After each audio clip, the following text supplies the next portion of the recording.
বিসমিল্লাহ।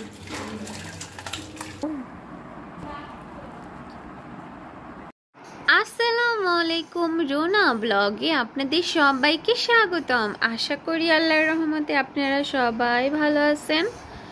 আলহামদুলিল্লাহ, আমিও আল্লাহর রহমতে ভালো আছি। ভিডিওটা শেষ পর্যন্ত দেখুন, আশা করি খুব ভালো লাগবে। আর আমার ভিডিওটা যদি আপনাদের কারো ভালো লেগে থাকে তাহলে প্লিজ আমার চ্যানেলটা সাবস্ক্রাইব করবেন আর আমার ভিডিওগুলো অনেক বেশি শেয়ার করবেন। আসসালামু আলাইকুম, কেমন আছো সবাই? আলহামদুলিল্লাহ, আমি আল্লাহর রহমতে ভালো আছি। আমি না তোমাদের সবার কাছে থেকে একটা পরামর্শ চাইতেছি, যেটা ভালো হবে সেটাই তোমরা সবাই বলবা, কেমন? আচ্ছা, তোমরা সবাই বলো তো, তোমাদের ভাইয়া আসলে ভালো হবে নাকি আমি তোমাদের ভাইয়ার কাছে গেলে ভালো হবে? কোনটা বেশি ভালো হবে? তোমরা সবাই ভেবে চিনতে একটা কমেন্ট করবা সুন্দর করে, ঠিক আছে? তোমাদের ভাইয়া কিন্তু আমার সব ভিডিও দেখে, তারপরে কমেন্ট পড়ে। তো তোমরা তোমাদের মতে আমার জন্য যেটা ভালো হবে তোমরা সবাই সেটাই বলবা, কেমন? আর তোমরা মন থেকে দোয়া করবা, আল্লাহ যেন আমার জন্য যা কিছু ভালো হয় তাই যেন হয়, বুঝছো? অনেক ধৈর্য, অনেক অপেক্ষা, অনেক কিছু সহ্য করতেছি শুধুমাত্র আমার আল্লাহর দিকে তাকিয়ে, যে আমার আল্লাহ নিশ্চয়ই এর মধ্যেও ভালো কিছু রাখছে। তো তোমরা সবাই দোয়া করবা আমার জন্য যেটা ভালো সেটাই যেন আমার সাথে হয়। তারপরে তোমরা কমেন্ট করবা, কেমন? তোমাদের ভাইয়া আসলে ভালো হবে না আমি তোমাদের ভাইয়ের কাছে গেলে ভালো হবে? তোমাদের সবার মূল্যবান মতামত আমাকে জানাও আর সুন্দর সুন্দর কমেন্ট করবা, কেমন? আমার কলিজার আপু অ্যান্ড ভাইয়ারা, ভালো থাকবা সবাই। আল্লাহ হাফিজ। আমি এখন একটু আমাদের বাড়ির পিছে যাব দেখার জন্য। তো তোমরা সবাই চলো আমার সাথে সাথে, তোমাদের বাড়ির পিছে কাজ গুজ সব কিছু দেখাবো।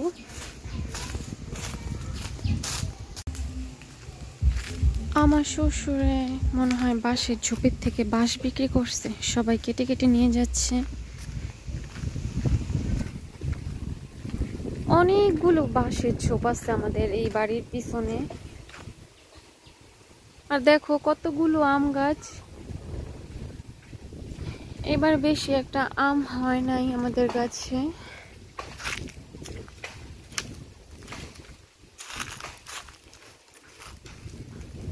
দেখো সবাই, এই তো আমাদের বাঁশের ঝোপ থেকে বাঁশ কাটতেছে। দেখো তোমাদের আমি এই গাছে আমের ফুল দেখাইছিলাম, দেখো ওই উপরে এখন আমগুলো। আমার মনে হয় নিচের ফুলগুলো পড়ে গেছে, পরে উপরে যেগুলা ছিল সেগুলোতে আম হয়েছে। এই বাড়ির পিছের আমগুলো না থাকে না, বুঝছো, মানুষে নিয়ে যায় ছিঁড়ে না বলে। তো আরেকটু বড় হলে আমি নিয়ে যাব আমগুলো দিয়ে আচার বানানোর জন্য। এই দেখো বাঁশের ঝোপ, ওই যে ওইটা ওইটা সবগুলো বাঁশের ঝোপ আমার শ্বশুরের লাগানো।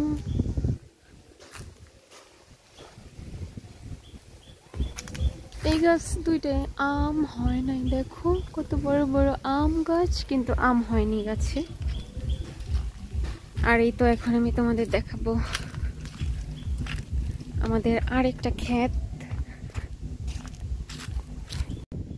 আমার শ্বশুরে ওই দিক গিয়েছিল। এই দেখো আমাদের এই ক্ষেতটা ডাটা লাগানো আছে। আর এগুলো কি গাছ লাগানো? মনে হয় আমরা বলি ধুন্দুল বলি, মনে হয় ধুন্দুল গাছই হবে। দেখো কি রোদ, বুঝছো, এখন প্রচুর রোদ। এই রোদের মধ্যে আসছি আমি তোমাদের এই গাছগুলো দেখানোর জন্য, বুঝছো। এই দেখো দেখো তোমাদের একটা জিনিস দেখাই। দেখো আমার শ্বশুরে ধুন্দুল গাছ মাত্র লাগিয়েছে, মাত্র লাগানো হয়েছে, ছোট ছোট গাছ, ঠিক আছে। আর এই তো দেখো পাশে আরেকজনের ক্ষেত, এটা আমার একটা চাচাতো ভাসুরের ক্ষেত। দেখো ওনাদের গাছের ধুন্দুল কত বড় বড় হয়ে গেছে, আর আমার শ্বশুর মাত্র লাগিয়েছে। কি বলবো আমার শ্বশুরের কথার, মানে উনি সব কিছু একদম শেষে করবো, বুঝছো। কত সুন্দর লাগতেছে মাশাআল্লাহ। দেখো কত সুন্দর না, দেখো কত একসাথে হয়ে আছে মাশাআল্লাহ। আর দেখো এই নিচ দিয়ে বাঙ্গি গাছ লাগানো হয়েছে, বাঙ্গি গাছের ফুল মাশাআল্লাহ। এই দেখো ডাঁটা শাক, এই শাকগুলো আর একটু বড় হবে। এখন আমি তোমাদের আমাদের আরেকটা ক্ষেত দেখাই। আমি তোমাদের পটল গাছ দেখাইছিলাম না, একদম পিচ্ছি পিচ্ছি, সেই পটল গাছগুলো দেখো এখন মাশাআল্লাহ অনেকটা বড় হয়েছে। এখনো জাংলা দেওয়া হয় নাই, তবে দিয়ে দিবে। এই দেখো পটল গাছ, দেখো দেখো সবাই পটল গাছ একদম লতার মতো ছড়িয়ে হয়, বুঝছো। এই যে এই গাছগুলো পটল গাছ, এই পুরো ক্ষেতে পটল গাছ লাগানো। দেখো এই তো পটলের পাতাগুলো না ধার ধার, অনেক বড় বড় একটা পটল হয়, দেখছো। এই দেখো দেখো এই দেখো পটলের ফুলও আসছে মাশাআল্লাহ। দেখো এই যে পটল, ছোট পটল ধরছে। এটা জাংলা দিয়ে দেবে অবশ্য কিছুদিনের মধ্যেই। এই দেখো এই যে দেখো একদম ছড়িয়ে ছিটে পটলের গাছ। এই যে পটলও হইতেছে দেখো, এই যে পটল, এটার জাংলাও দিয়ে দেবে খুব তাড়াতাড়ি। আর এই দেখো আমাদের এই ক্ষেতে পাট শাক লাগানো হয়েছে, এই যে পাট শাক। আমি অবশ্য আর একটু বড় হলে এই পাট শাক নিয়ে খাবো। এই দেখো মাশাআল্লাহ মাশাআল্লাহ, সবাই মাশাআল্লাহ বলবা কেমন। এই দেখো পটল। তো তোমাদের আমি আরেকটা ক্ষেত দেখাবো এখন। দেখো সবাই আমাদের পটল ক্ষেতটা কত বড় মাশাআল্লাহ। আমাদের সবগুলো ক্ষেতই অনেক বড় বড়। ওই দেখো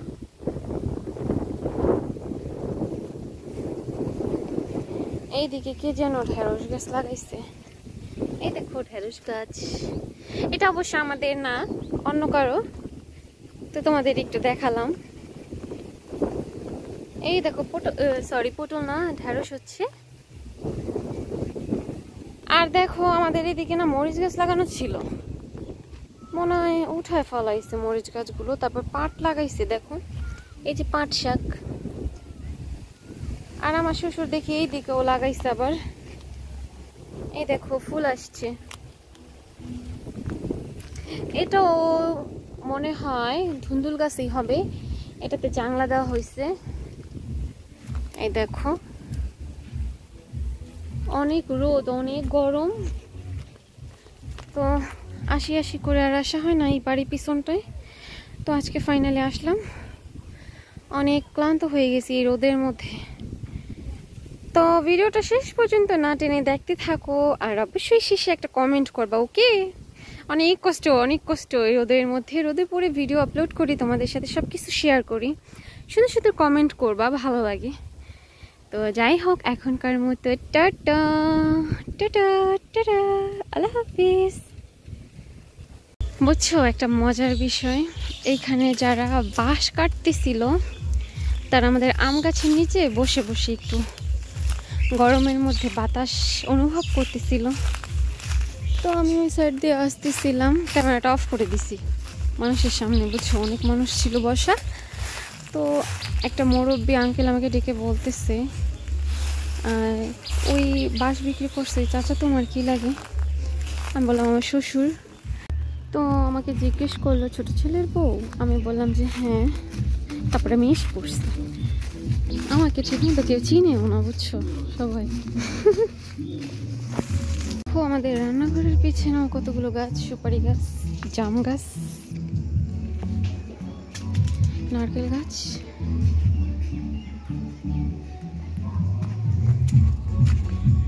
দেখো কত রোদ, এই রোদের মধ্যে আমি কই থেকে আসলাম। মাশাআল্লাহ কত সুন্দর আমাদের গাছের আমগুলো। এই আমগুলো না খেতে অনেক মজা। জানো আমাদের গাছের আম যখন শেষ হয়ে যায় তখন তো কিনে আম খাই। কিনে আমগুলো না খেতে এত মজা লাগে না, নিজেদের গাছের আম খেতে যতটা মজা লাগে। যাই হোক আলহামদুলিল্লাহ আমাদের গাছে এবার যতটুকুই আম ধরছে আলহামদুলিল্লাহ। তো তোমরা সবাই পুরো ভিডিওটা শেষ পর্যন্ত দেখো, আশা করি খুব ভালো লাগবে। আসসালামু আলাইকুম।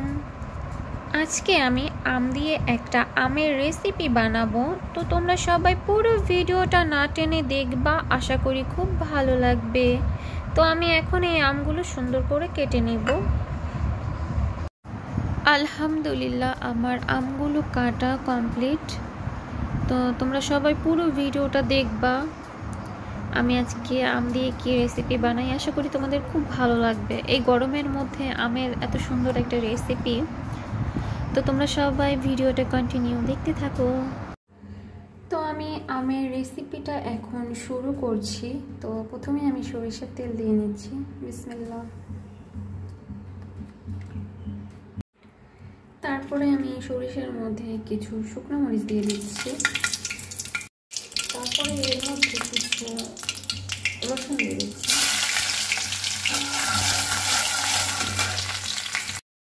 তারপরে এর মধ্যে কিছু পেঁয়াজ দিয়ে দিচ্ছি।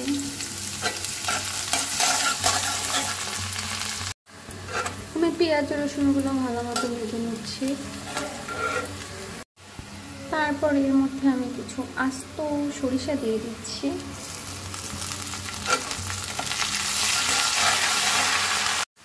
এখন আমি তেলের মধ্যে একটু হলুদের গুঁড়ো দিয়ে দিচ্ছি।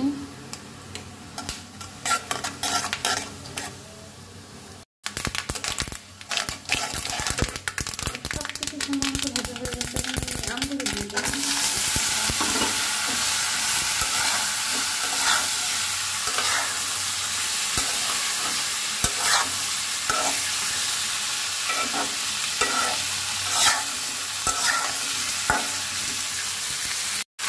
এখন আমি এর মধ্যে পরিমাণ মতো লবণ দিয়ে দেবো।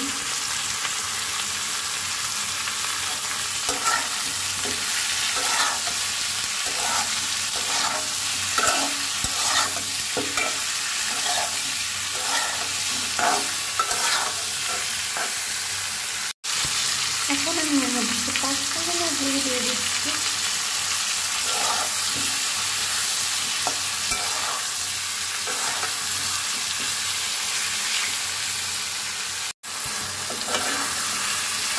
এখন আমি এর মধ্যে অল্প একটু পরিমাণে পানি দিয়ে দেবো কষানোর জন্য।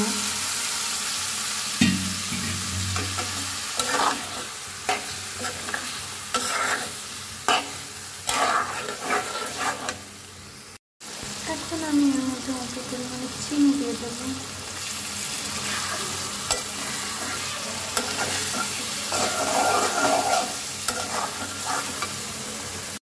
এখন আমি দিয়ে দেব পরিমাণ মতো পানি, বিসমিল্লাহ। এটা হচ্ছে গিয়ে আমের টক, একদম পানি পানি থাকবে, একটা ঝোল ঝোল। এই তো আমার আমের টক রান্না করা কমপ্লিট হয়ে যাচ্ছে, আর একটু জাল করব তাহলেই হয়ে যাবে আমার আমের টক রান্না করা।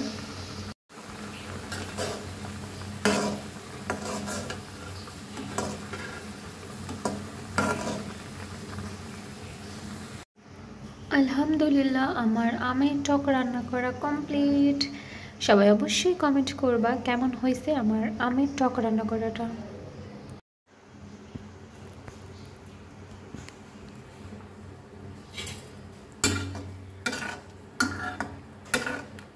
এটা আমি এখন পাতলাই রাখবো। এখন আমি চুলার জলটা অফ করে দিব।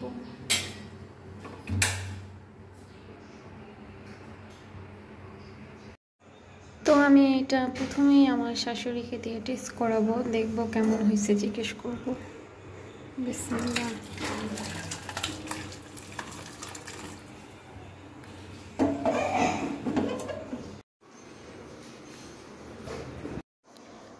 আলহামদুলিল্লাহ আমার কাছে এই আমের টকটা অনেক ভালো লাগছে, শুধু খেতেই অনেক ভালো লাগছে।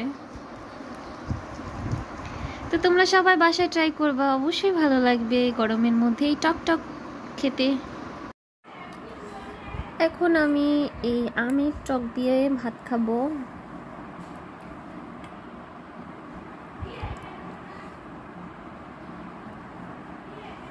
দেখি কেমন লাগে খেতে।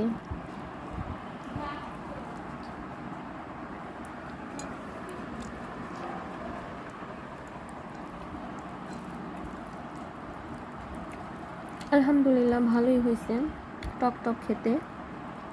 গরমের মধ্যে টক খেতে ভালোই লাগে। আসসালামু আলাইকুম। দেখো সবাই, আমার মা যেই কলাগুলো আমাকে দিয়েছিল কলাগুলো পেকে গেছে। আরেক ফানা আছে, ওইটা একটু পাকছে, আরেকটু পাকা বাকি আছে, আর এটা পেকে গেছে একদমই। তো আমি এখন আমার শাশুড়িকে দিব কলা কিছু, আর আমি খাবো। মাশাআল্লাহ কত কিউট লাগছে না বলো সবাই। তো আমি এখন এই কলাগুলো এখন ছিঁড়বো।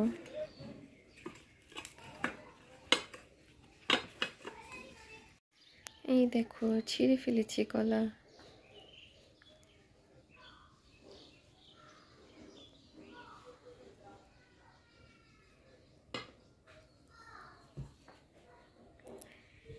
এখন এই কলাগুলো দিয়ে আসি। কলা দিয়ে আসছি, এখন আমি খাই এখান থেকে। ভিডিওটা এখানেই শেষ করছি। সবাই অবশ্যই কমেন্ট করে বলবা আমার আজকের ব্লগ ভিডিও কেমন হয়েছে। আমার ভিডিওটা যদি তোমাদের কারো ভালো লেগে থাকে তাহলে প্লিজ আমার চ্যানেলটা সাবস্ক্রাইব করবা, আর আমার ভিডিওগুলো অনেক বেশি শেয়ার করবা। তোমরা সবাই ভালো থাকবা, আমার জন্য মন থেকে অনেক অনেক দোয়া করবা আমার কলিজার আপু অ্যান্ড ভাইয়ারা। আসসালামু আলাইকুম।